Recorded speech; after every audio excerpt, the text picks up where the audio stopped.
Hello বন্ধুরা, বসে পড়লাম বাইরে ভাত খেতে।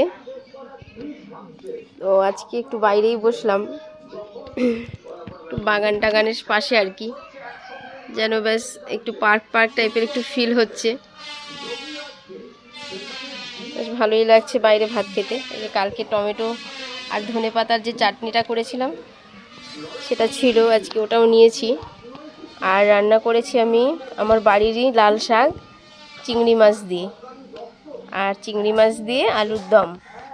আলুর দমটা আমি খুব বেশি গাঢ় করিনি, একটু ঝোল ঝোল রেখেছি, যেহেতু ছেলেরা একটু ঝোল খাবে।